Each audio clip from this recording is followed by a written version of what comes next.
This little light of mine, I'm gonna let it shine, let it shine, let it shine, let it shine. This here voice of mine is for singing songs of freedom. This here voice of mine is for singing songs of freedom. This here voice of mine is for singing songs of freedom. Sing 'em loud, sing 'em loud, sing 'em loud. These here hands of mine are for voting tyrants out.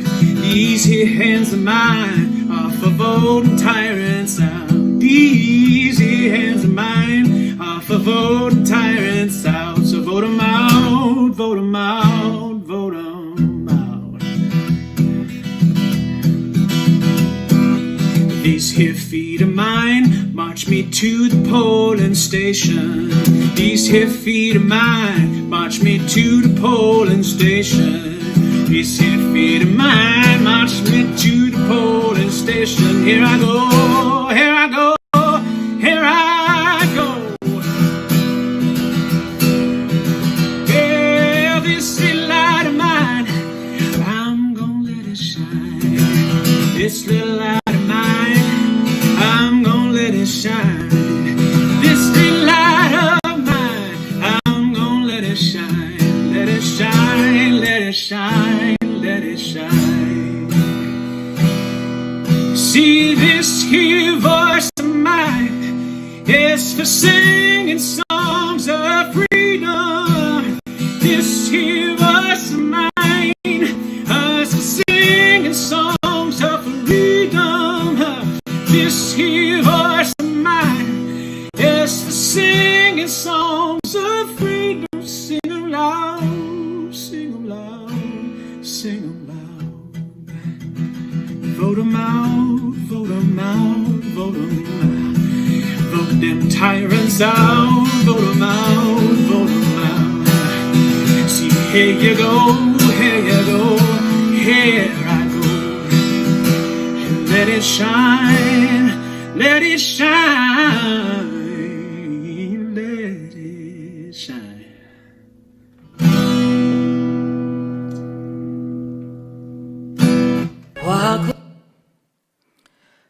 Thank you, one and all, for joining us on this morning. God willing, we will see you back here on next Sunday at 10 a.m. Before you go, let us invite you to go to vote.poorpeoplescampaign.org. That is vote.poorpeoplescampaign.org to watch a new message to the nation by Bishop William Joseph Barber II entitled, "We Know What We Must Do, and We Must Do It Now." Once again, thanks for joining us, and may God bless you. Don't forget, you go and vote.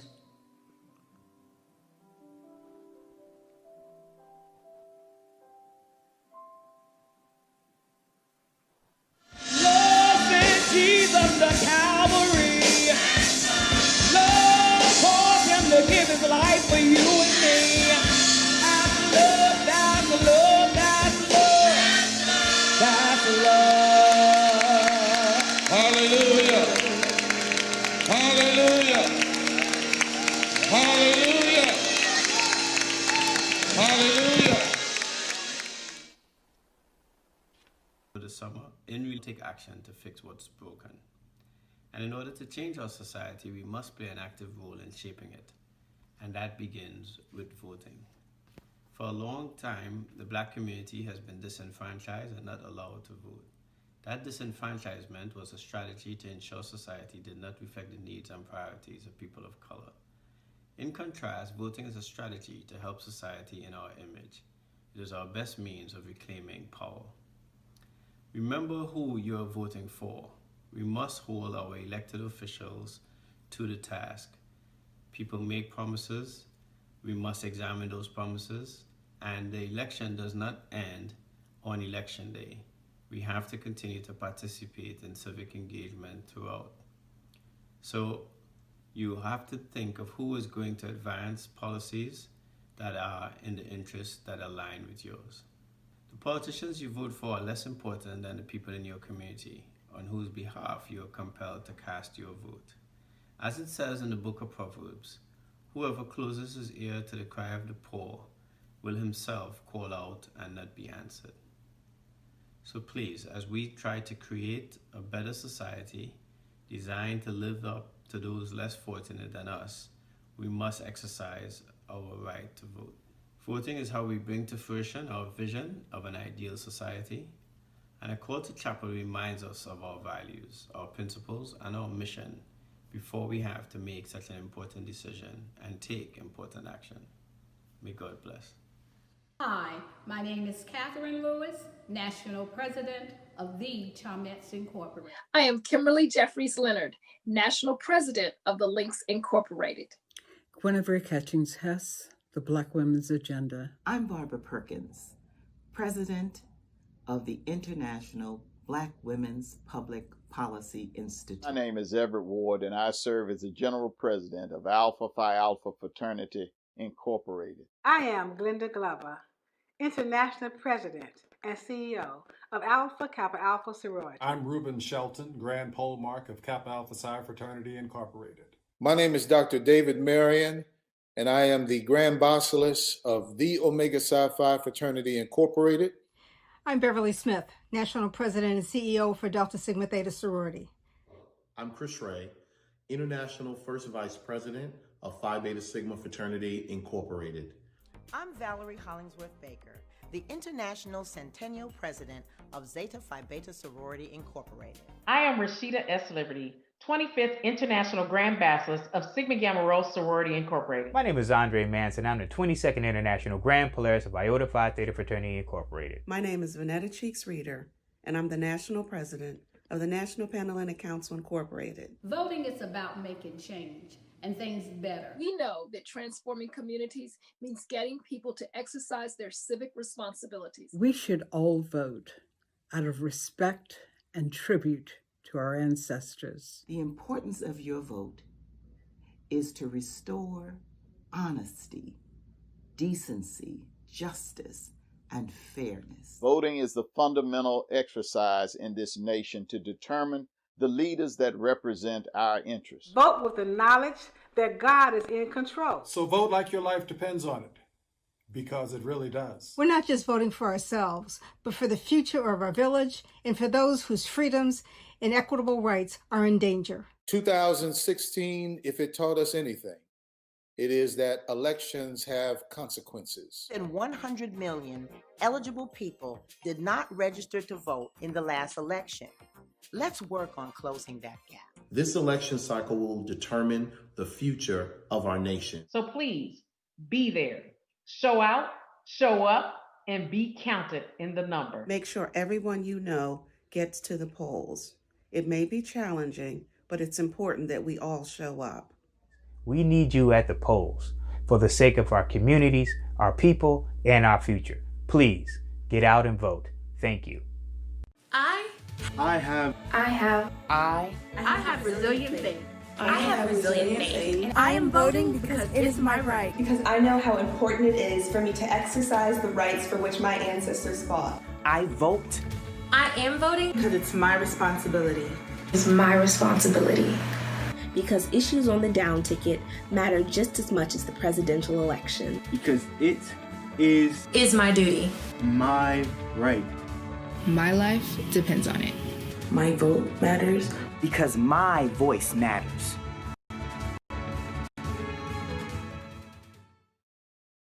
Let us prepare our hearts and minds for prayer. Let us be still before our God. I love the Lord. He heard my cry. He pitied every groan. As long as I live and trouble rise, I'll hasten to his throne.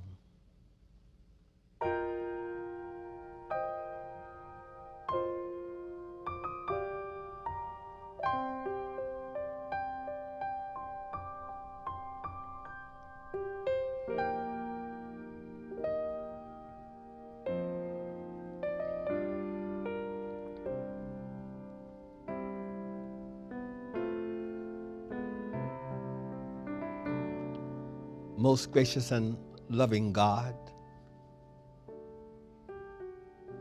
before any human hands touched us, you already knew us. You are closer to us than our own thoughts. You can feel our feelings. You know where we are hurting and why.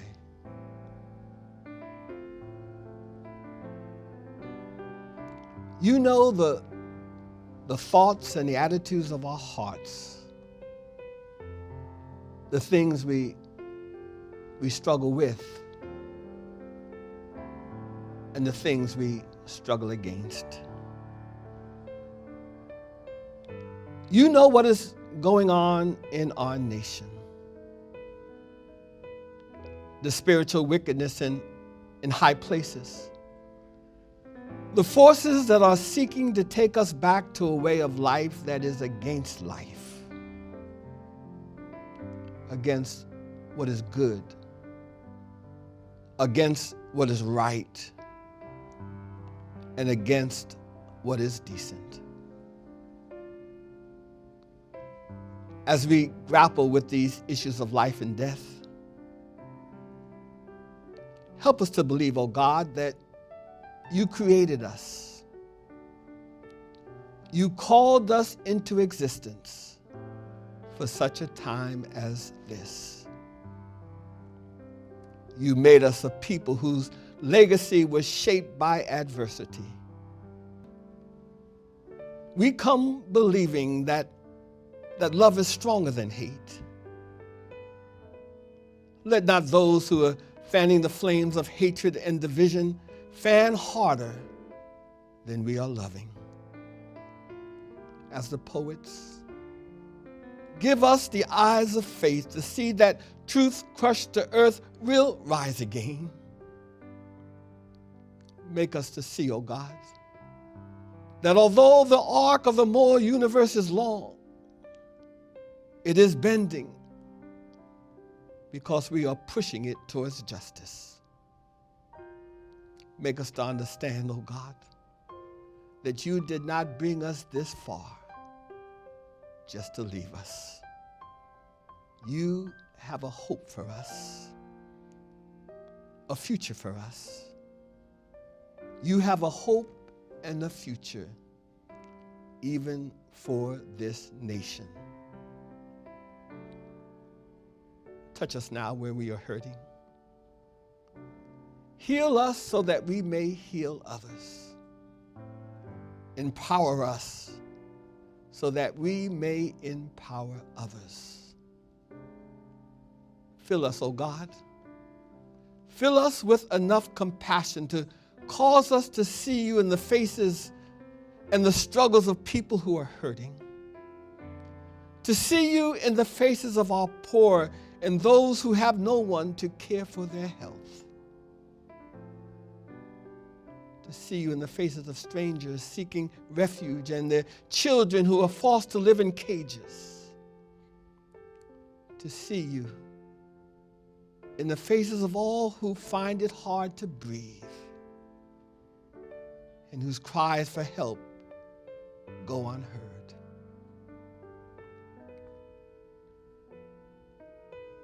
Oh Lord, as we have been reminded, you have now on earth no body but ours, no hands but ours, no feet but ours. We are the eyes through which your compassion must look out on the world. Ours are the feet you use to go out doing good. Our hands are the hands you use to bless your people. Help us now, oh God. Help us to believe what we just prayed. We're not going to try to tell you how to do these things this morning. We're just going to let go now, and we're going to trust you. We're simply going to trust you. Now drop thy still dews of quietness until all our striving cease. Take, Lord, from our souls the strain and the stress, and let our ordered lives confess the beauty of thy peace. In your name we pray. Amen.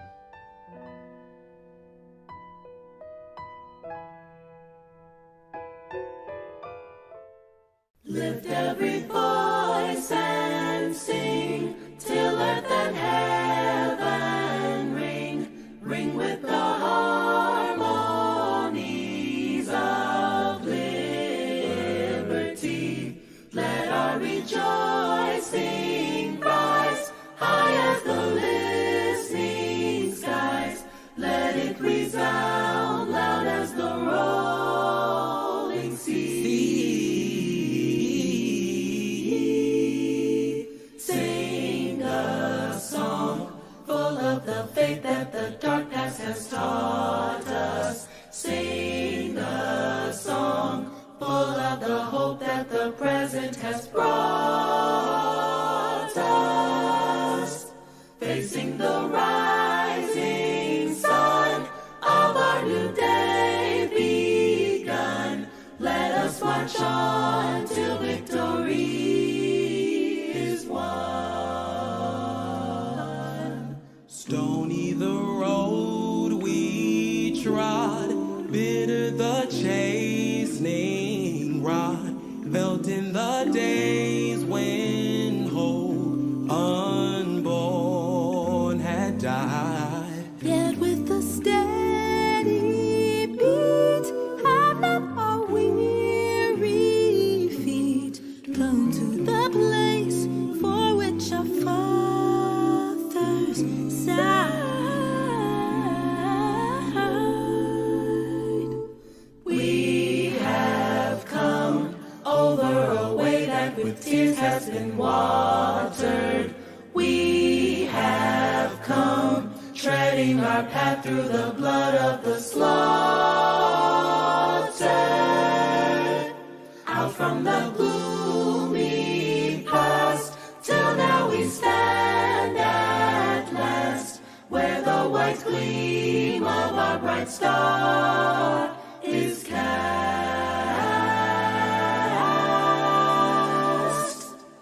God of our weary years, God of our silent tears, thou who hast brought us thus far on the way, thou who hast by thy might led us into the light, keep us forever in the path we pray.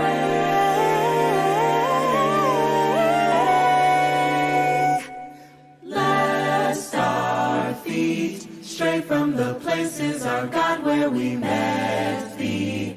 Lest our hearts, drunk with the wine of the world, we forget thee. Shadowed beneath thy hand, may we forever stand true to our God, true to our native land, our native land, our native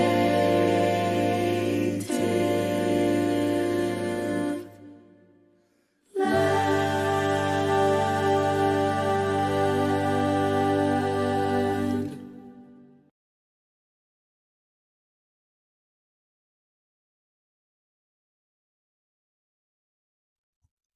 Let us pray. Gracious and eternal God, we thank you for being the God of our struggle, our strength, our pain, and our power.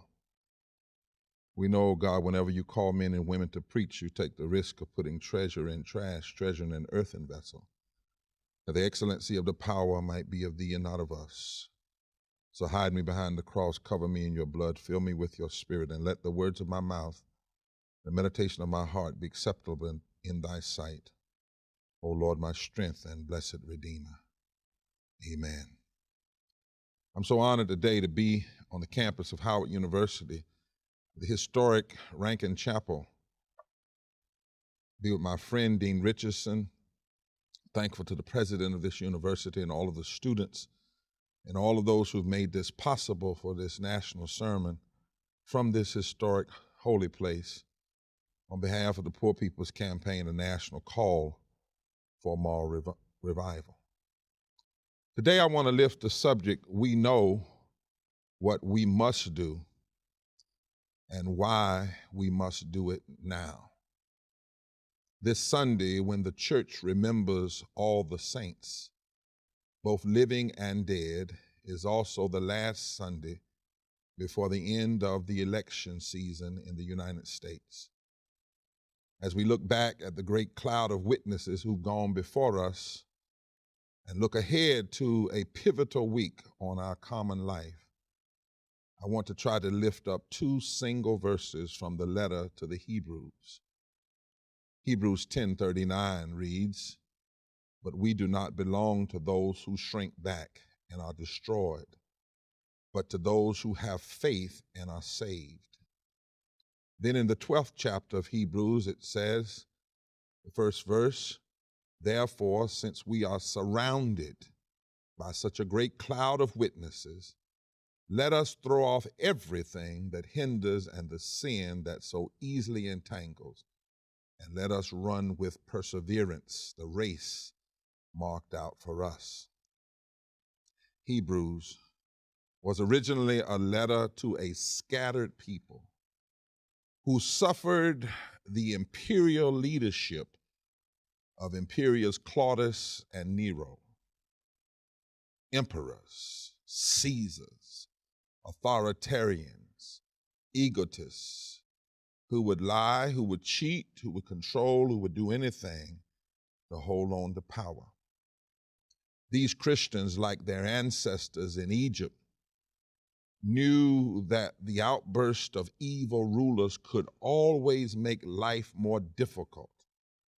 And even as they were weary from their daily struggle to simply survive injustice, these scattered Hebrews had embraced Jesus' movement. That movement, you know, that brown-skinned Palestinian Jew who had that movement of revolutionary love and truth and justice. And the movement had seen some significant victories. They knew the power of the resurrection. But they were still facing death and persecution and lies and attempts to break their spirit on every hand and take them backwards. This, we must remember, is the pattern of oppression throughout human history. It's relentless, always aims to make us shrink back, bow down, and stop resisting injustice. Oppression has a certain relentlessness. Oppression is real, and it can be destructive. But in Hebrews 10, the writer says, the greater destruction is when we forget who we are and what we must do, and we shrink back and refuse to go forward. You know, we need to know who we are because properly defining oneself and one's nature and one's calling is a critical philosophical discipline and theological discipline.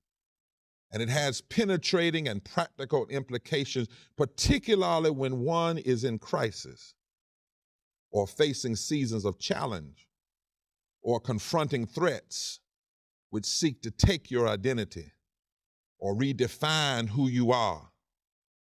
You can never let oppressive forces, mean and authoritarian leaders define who you are and what you do. Knowing who you are is critical to your sanity and your abilities to sustain a fight back when you are facing what Paul Tillich called the very threat of non-being and non-existence. This is true for individuals. This is true for communities. It's true for nations. Now, to be sure, my brothers and my sisters, we have always had to fight to maintain a proper sense of self because America has always struggled with knowing who she is. Dr. King once said we have the high blood pressure of creeds and the anemia of deeds. America has had a kind of split personality at times, politically and socially, schizophrenia, a great gulf between what she dreams to be and what she is in reality. And one of our great national hymns alludes to this when it says, America, America, God, mend thine every flaw. If we do not face the injustice that is real, both in our past and in our present, we can never come to terms with who we really are. The original audience of this letter to the Hebrews was a community of people who wondered if they were ever going to make it out of oppression. It looked like the authoritarian leaders had the power and the entire complements of enablers. The Caesars controlled the Senate, they controlled the courts, they controlled everything. And the people were struggling to hold on to hope. And sometimes they got down and depressed about the state of the world around them. And at their very worst moments, they were tempted to believe that Claudius and Nero were as strong as they pretended to be, especially when they boasted in their power and basked in their pride and stood up and claimed how great they had made everything. But the people who faced lying leaders and oppressive decrees and unjust economy and attacks on their very identity, to them, the letter to the Hebrews says, but we do not belong to those who shrink back and are destroyed, but we are those who have faith and are saved. We do not belong to the authoritarians, and they cannot determine our identity. We know, my brothers and sisters, what we must do and what we've got to do right now, even in this America. The finished tape is stretched out before us on the racetrack. We already know truth and love and justice win. Our job is to run all the way through the finish line. Now, I know there's someone listening today who's tired of the lies, who's weary of the injustice, who longs for a day when it might be a little easier to make ends meet. I know there's someone listening here who feels like the night has been long. I know you find yourself right here in America in a similar situation to the Hebrews. I know some of you are even asking, why now? I thought we had overcome these things. But we all hear a lot these days about the moment we're in. Some say we've never seen anything like this before, but this is not the first time we've faced white supremacy in the highest offices of the land, nor leaders who try to distract us with lies. Without a doubt, we are a nation in crisis, but we must be aware of the urge to look for scapegoats. Some among the American family would play the blame game, blame on immigrants, blame on Muslims, while others would have us to believe the responsibility rests solely on the shoulders of one person in a White House. But we must not miss the deeper identity crisis that's being exposed. There is a spiritual sickness that has still not been cleansed from the veins of this democracy. It is the combination of systemic racism in all of its forms, poverty, ecological devastation, the war economy, and the false moral narrative of religious nationalism and white evangelicalism. These are 5 interlocking injustices, and they still produce extremism in state houses, in the U.S. Congress, in the courts, in the White House, in DA offices, in attorney general offices, and in police departments. Princeton historian Neil Painter has said that what we see now is not a person, but the entire cohort of extremism. She says it is symptomatic of an often reoccurring iconography in the American story. We come to our senses as a nation for a moment, and then we have a massive, mean, and regressive relapse, a backlash against progress. One person, one president did not create the division, maybe exploiting the divisions, but in many ways, his extremism has exposed racism as a fundamental lie about who we are. This moment is not about whether a party is possible, but about whether or not America is possible. Whether or not we will shrink back unto destruction or push forward. Whether or not we will answer the cries of mourning and move to a new morning, M-O-R-N-I-N-G, or whether we will ignore the mourning, the cries of the people. But whatever this moment is, it is not a moment when we don't know what we must do and why we must do it now. Last week, I sat one evening with a circle of elders and young leaders in the movement, black and white, Latino, male and female, and gay, Jewish, and Christian, and Muslim, and listened. As we talked, it became clear, here are some things we know we must do. First, we know who we're supposed to be, and we must lift that now. We are human beings made in the image of God who are supposed to care about our brothers and sisters. We are supposed to be a people who know some things self-evidently, that all persons are created equal, endowed but with certain inalienable rights, among which are life, liberty, and the pursuit of happiness. And we know what we believe, no matter how many lies we've heard, justice, fundamental fairness, and truth and love are more important than the lies, the greed, and the meanness. And we know in the 21st century, racism and economic fear still too often conjure a powerful magic which compels this nation to seek safety in hating the other and security in the false nativism that has failed us before and will fail us again. Those of us who know what it looks like, what it smells like, even when some of those that look like us are selling it and selling out, we know what we must do. We must call it out. We cannot shrink back. Especially those of us like me from the South. We know we must challenge and call out the demons and the divides and the divide and conquer tactics developed 50 years ago. You know, Kevin Phillips and Pat Buchanan were the aides to Richard Nixon. And they went into him 50 years ago in '68 and came up with a theory called positive polarization. What is positive polarization? They said it was the way to divide the country for political advantage.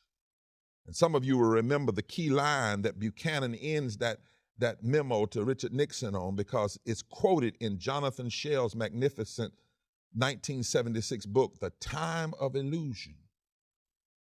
Buchanan wrote, he said, listen, the aim of this strategy is to cut the country in half, split it deliberately. And my view is that if we do this, we will have the larger half. This has been an ongoing reality. This plan has been used in America too long. Far too long, even many times from church pulpits, and we can't shut it down with just prayer. It's been used and funded by wealthy oligarchs that use this division to elect candidates that will embrace the false notion of trickle-down economics underneath their race card politics, lining the pockets of the wealthy by fooling working-class white people particularly, that their real enemy is black people and brown people and indigenous people, and we must vote it down. and dare to show people clearly that when you're poor and you can't pay your light bills, whether you're white, black, or brown, we're all black in the dark. In this moment, part of what we have to do is help America face this question. What is it that causes many to think we can ignore the reality of 140 million poor and low wealth people before COVID, and nearly 150 million now after COVID, nearly 50% of the nation? How can you vote for someone who claims to be a Christian, and then they take your vote, and then once they get your vote, they take your health care, when if Jesus did anything, he healed the sick and never charged a copay? What myth makes a few people care more about packing the Supreme Court with one person rather than protecting thousands from being placed in a casket by passing a stimulus bill? What myth makes somebody think that allowing public education funds to be cut is going to help your children? What myth makes people think bad police who kill innocent black and brown women and men makes you safer? I could go on. What myth makes you think that not taking care of essential workers and paying them what they should deserve and what they earn is somehow going to help you? Could go on, but the point is we can't shrink back. We must take on these myths and bring people together. In this moment, we know we must claim and embrace the power of an American electorate that is growing more diverse all over. Wealthy oligarchs know they cannot hold on to power in a truly democratic elections. Dr. King said this in '65. The steps of the Alabama State House. He said every time there's a possibility for poor whites and poor blacks to join together, build political power, and change the outcome of elections, he said the oligarchs, the wealthy class, sow division. What we are witnessing now is an all-out assault, foreign and domestic, on this growing diversity in America. The power of it. Howard Thurman, who preached from this pulpit, said something we should remember as we deal with all of these attacks on democracy. He said, the measure of a man's estimate of your strength is the kind of weapons he feels he must use in order to hold you fast in a prescribed place. Did you hear that? In other words, the weapons your enemy uses against you actually tells you how strong they know you are. And if they know you're strong, surely we must know how strong we are. In 2016, a person goes to the White House because of 80,000 votes combined over 3 states. Wisconsin by 30,000 votes, but 250,000 votes were suppressed. Michigan by 10,000 votes, but 100,000 black people who already registered to vote in Detroit didn't vote. That's one side, but let's look at the other side. The power we have. 2016, 100 million people did not vote. 80,000 people, 80,000 votes put a person in the White House, but 100 million people didn't vote. There were 64 million poor and low wealth people eligible to vote. 34 million didn't vote. Poor and low wealth people now represent almost 30% of the entire electorate. And in 15 states, Michigan, Wisconsin, Mississippi, Georgia, North Carolina, states like that, Pennsylvania, if just 1 to 19% of poor and low wealth people who did not vote last time were to vote, could fundamentally change the electoral outcome in the Senate and the White House and governor's office. In fact, the truth of the matter is, that's the only place we can expand the electorate. The stones that the builders have rejected, the poor and the low wealth, are now have the ability to become a chief cornerstone in reshaping the American political architecture in this country. We have power, and we know what we must do. We must embrace the power we have, and we must unleash the power we have. Faith without works is dead, but faith with works is dynamic. God told Moses, use what's in your hand. He told Joshua to march around Jericho. He told Jeremiah to go down to the king's house. He told Ezekiel to raise up the valley of dry bones. He told Esther to go see the king He never just told them to pray.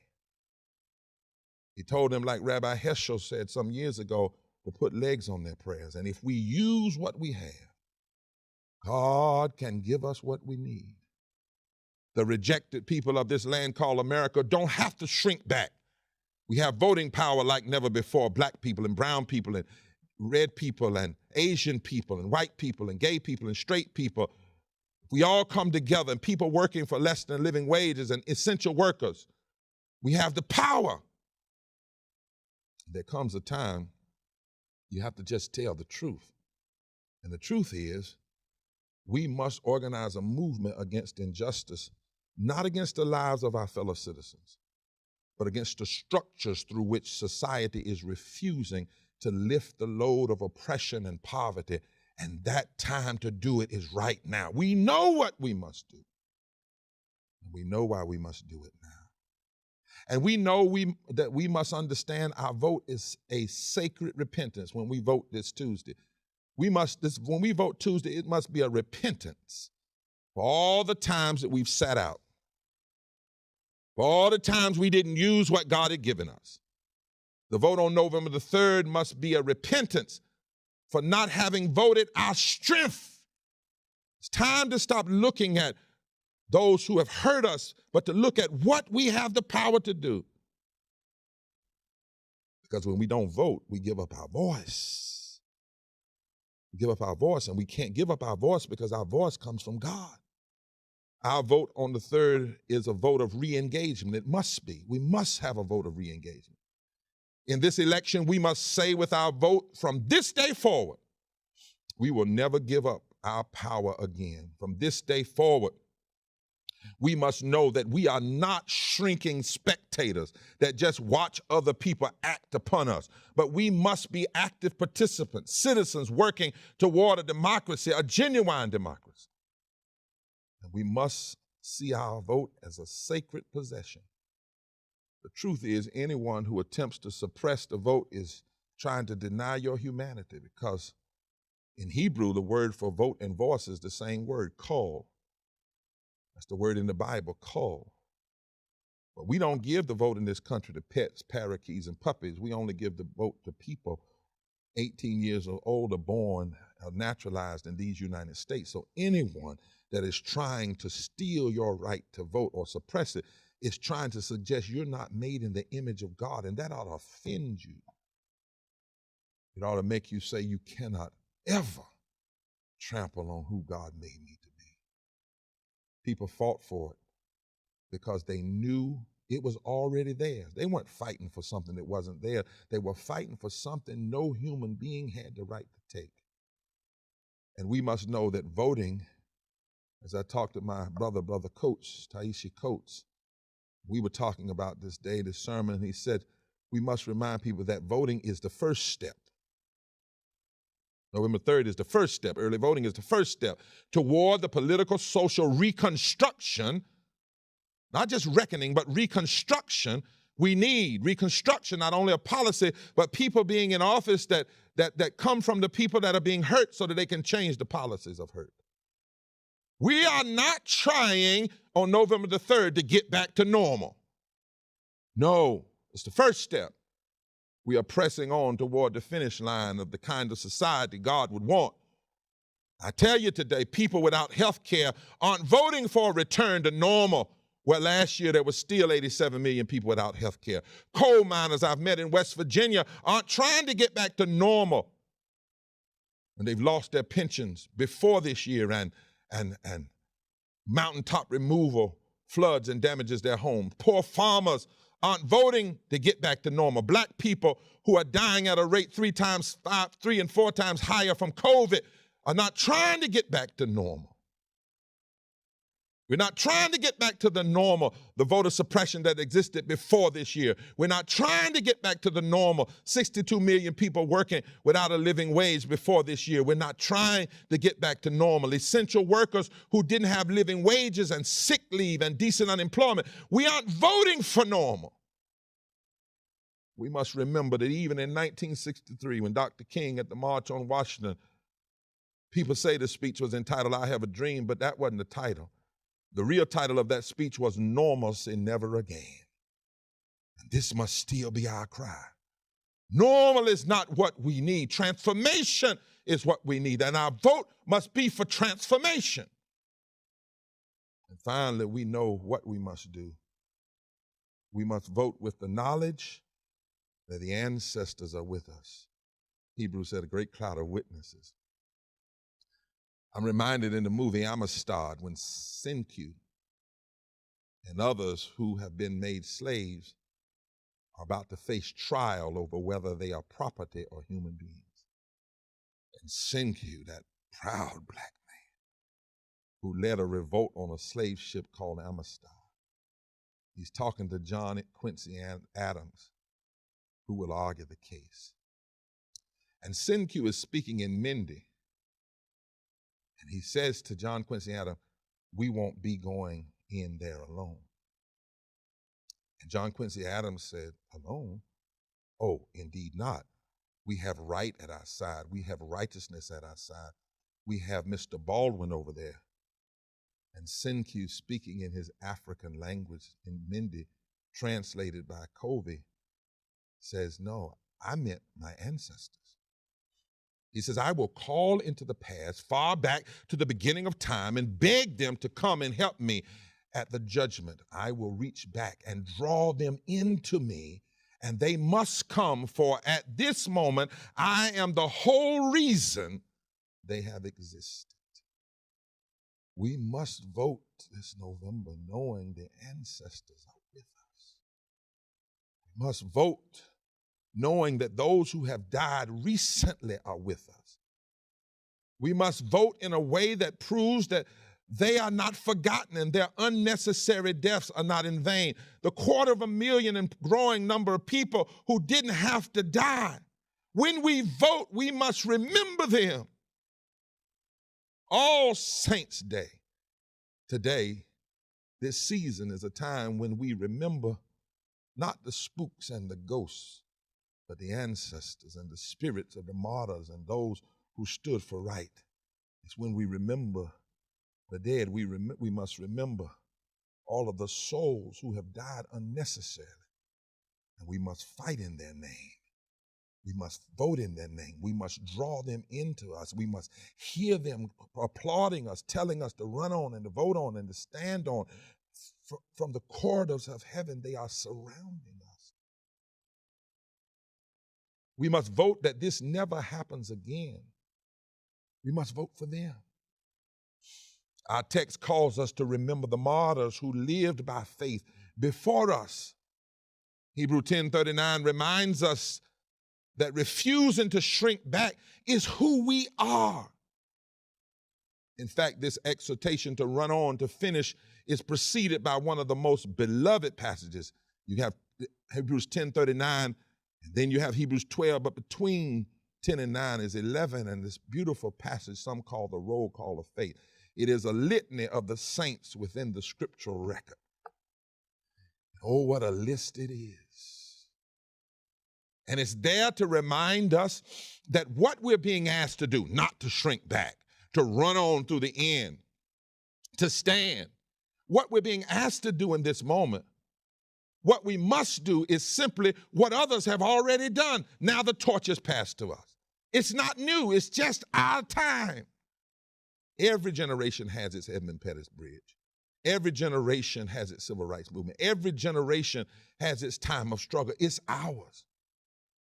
It's just our time, y'all, to never let oppression go unchallenged. It's our time to never bow down. It's our time to listen at the record of what's happened before us and then honor that record by standing in our time. By faith is what it says in Hebrews 11. By faith, the first one says, we understand that the universe was formed at God's command. And then this roll call begins and it says, so that what is seen was not made out of what was visible, but by faith. Abel brought God a better offering than Cain. By faith, he was commended as righteousness when God spoke well of his offering. And by faith, Abel still speaks even though he is dead, and so do our ancestors. But Abel is just the first in this long line of witnesses. They're there. It's a long line of them. By faith, Abraham. By faith, Moses. By faith, Sarah. By faith, Miriam. By faith, Deborah. By faith, Ruth. By faith, some who even were cut asunder, but they refused to quit, bow down, or shrink back. You can almost hear the writer singing along with that text in Hebrews 11, the great hymn of the church. Don't be discouraged. When trouble comes your way, God will bear all your burdens and turn your night into day. And then the chorus says, we've come this far by faith, leaning on the Lord, trusting in his holy word. He's never failed us yet. Oh, can't turn around. We've come this far. We've come this far by faith. And so, my brothers and sisters, our present confluence of troubles may seem overwhelming at times, but now is the time for us to remember that we are surrounded by a great cloud of witnesses who went through more than us. We are surrounded by people who did not shrink back. America needs a sacred, holy voting movement that knows there's only one way out, and that is for people directly harmed by the economic and political system to vote as one against the few who stand to benefit from other people's oppression. So I stopped by today to say that this is the moment. We must own our heritage. We must come together in the moment, black and white, red and yellow, and brown. All of us, we must come together in the streets, and we must come together at the ballot box, and we must come together in the legislative bodies. Right now, we all must remember our power. We've talked enough about the opposition. Now is the time we must remember our power, and together we must battle in the halls of Congress, battle in the streets of protest, and battle at the ballot box. We must remember what Thurgood Marshall taught us, who went to this storied school. He said, we cannot play the ostrich. Democracy just cannot flourish amid fear. Liberty cannot bloom amid hate. Justice cannot take root amid rage. America must get to work. In the chill climate in which we live, we must go against the prevailing wind. We must dissent from the indifference. We must dissent from the apathy. We must dissent from the fear, the hatred, and the mistrust. We must dissent from a nation that has buried its head in the sand, waiting in vain for the needs of its poor, its elderly, its sick to disappear or just blow away. We must dissent from a government that has left its young without jobs and education or hope. We must dissent from the poverty of vision and the absence of moral leadership. We must dissent because America can do better, because America has no choice but to do better. The legal system, he said, can force open doors and sometimes even knock down walls, but it cannot build bridges. That job belongs to you and me, Afro and white, rich and poor, educated and illiterate. Our fates are bound up together. We can run from each other, but we cannot escape each other. We will only attain freedom if we learn to appreciate what is different and muster the courage to discover what is fundamentally the same. America's diversity offers so much richness and opportunity. Take a chance, won't you? Knock down the fences that divide. Tear apart the walls that imprison. Reach out. Freedom lies just on the other side. We should have liberty for all. We must remember the saints who came before us, not just in the Bible, but in our history. By faith, Harriet Tubman. By faith, Frederick Douglass. By faith, John Brown. By faith, Sojourner Truth. By faith, Ella Baker. By faith, William Lloyd Garrison. By faith, Fannie Lou Hamer. By faith, Rosa Parks. By faith, Dorothy Day. By faith, Rabbi Heschel. By faith, James Reed. By faith, Thurgood Marshall. By faith, Medgar Evers. By faith, Martin Luther King. By faith, so many who will never be known, but they made a difference. It was their time now, and it's our time now. The Poor People's Campaign, a national call for moral revival, has come up with a serious demand, and our vote must say, we believe right now, we must say, we believe we can build a society that implements federal and state living wages of $15 an hour as a minimum. We can have a society, we must believe, the right for all workers to form unions, equal pay for equal work, a guaranteed annual income, fully funded poverty programs that protect the welfare of us all.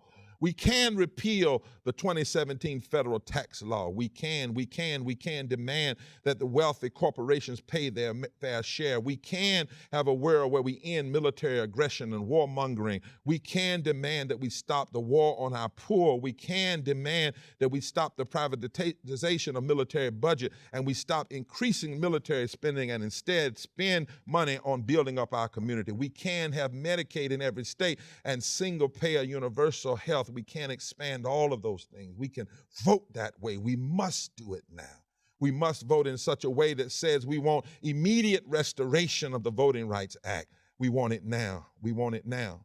We must vote in a way that says we will not stand for racist gerrymandering. We want an end to mass incarceration and police brutality and the continuing killing of innocent black, brown, and poor white people. We demand, we can vote in such a way that says we want a clear and just immigration system that includes providing timely citizenship process. We can say we want our First Nation, Native American, Native, and Alaskan Native people to retain their tribal recognition and nationhood. We demand decent housing. We demand relief from the crushing household and student and consumer debt. We demand equity in funding for public education. We can demand an end to the resegregation of schools. We want free tuition at public colleges and universities and an end to profiteering on student debt. We want equitable funding for historically black colleges and universities like Howard and Morehouse. We call for that we end the building of a wall at the Mexican border. And we can vote in a way that says we believe everybody has a right to live. This is what we know we must do now by faith. And by faith, we will do it. I like that song, that gospel song that says, Satan is busy stirring up the wrath, gathering stones to block my path. My enemies inflicting all the hurt they can by throwing their rocks and hiding their hand. If you dig one ditch, you better dig two, for the trap you set just might be for you. God put it in my heart, and you can't take it back. My soul's on fire, and your word can't harm me. And I'm working, I'm toiling, I'm hoping, I'm praying, I'm waiting, I'm watching, I'm fasting, I'm believing, I'm holding on, and I won't let go of my faith. I'm just holding on. I'm holding on. I'm holding on to my faith. I'm holding on. I'm holding on to my faith. You can't stop me. You can't turn me. You may forsake me. You can't break me. Oh, no, I won't let go. I won't let go. I'm holding on to my faith. I'm holding on my faith. And I won't let go, not now, not ever. My brothers and sisters, together we must fight, march, and vote and demand for that which is right. Yes, these are tough times. The mean and the greedy are cocky on every side. Never before in recent history have we seen so much money being spent in resistance to the cause of equality. The money being spent to go backwards is lewd, is pornographic, is blatant, is arrogant. Yes, these are troubling times, but by faith, we don't give in to the devil. By faith, we hear the great cloud of witnesses. By faith, we don't shrink back. By faith, we stand up to Pharaoh. By faith, always speaks truth to power. Faith always takes on the giant. Faith refuses to accept sinister situations. Faith refuses to be a slave to other people's oppression. Faith refuses to be the chattel property of injustice. Faith and moving forward is the only way to save our souls and the soul of the nation. Faith is knowing that when God helps you, there is no challenge that can't be met. There is no mountain that can't be climbed. There is no valley that can't be crossed. There is no enemy that can't be defeated. There is no darkness that can't be overcome. There is no pressure that can't be pushed through. There is no political power power that can't be overturned. There is no challenge that can't be survived. There is no war of the spirit that can't be subdued. And so we know what we must do and why we must do it now. We must vote by faith and stand by faith and move by faith, because shrinking back is not an option. It is not an option. It is not who we are. God bless you, and love to you all as we move by faith. We know what we must do, and we must do it now.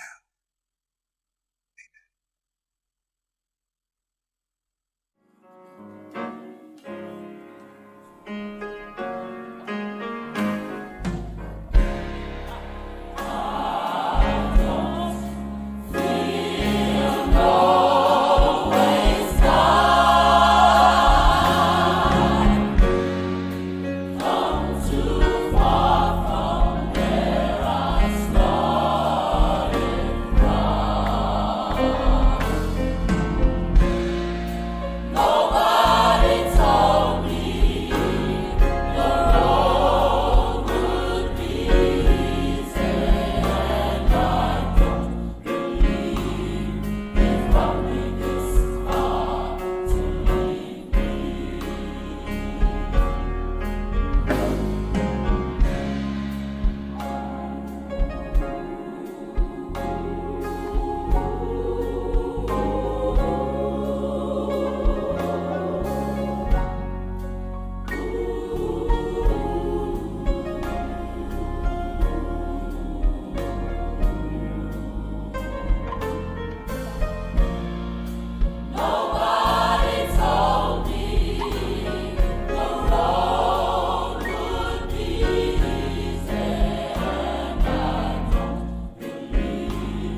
believe.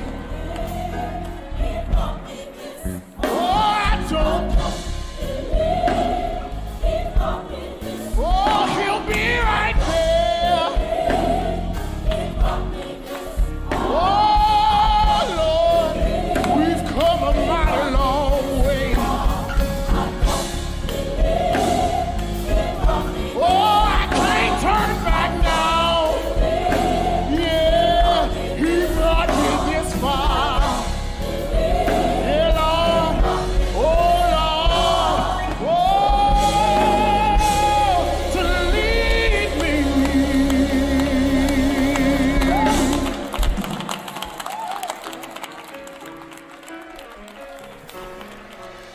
What an incredible message.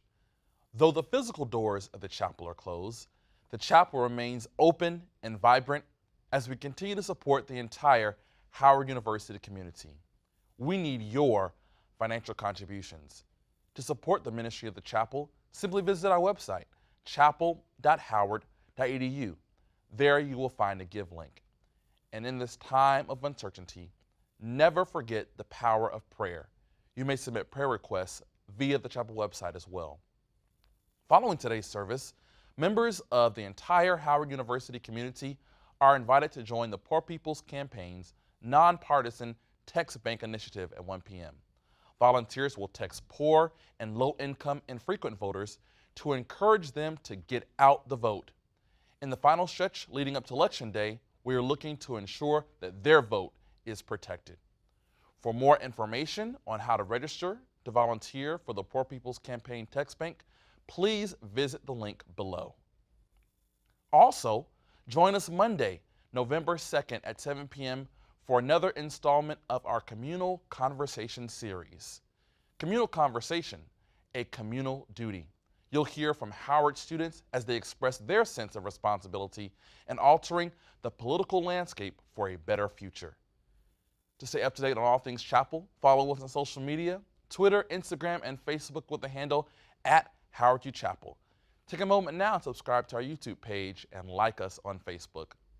Lastly, wherever you're worshiping with us, share your worship experience using the hashtag #SundaysAreForChapel. We now welcome Dean Richardson, who will lead us in our benediction. We thank you, Bishop Barber, for that powerful and timely message. Let us prepare our hearts and minds for the benediction. We thank you, O God, for what our eyes have seen, our ears have heard, and our hearts have felt. And now I said to the one who stood at the gate, give me a light that I may go out into the darkness and into the unknown. And she replied to me, go out into the darkness, go out into the unknown, but put your hand in the hand of God, and God shall be for you better than light and much safer than a known way. May the Lord bless you and keep you. May the Lord make his face to shine upon you and give you peace, both now and forevermore. Amen.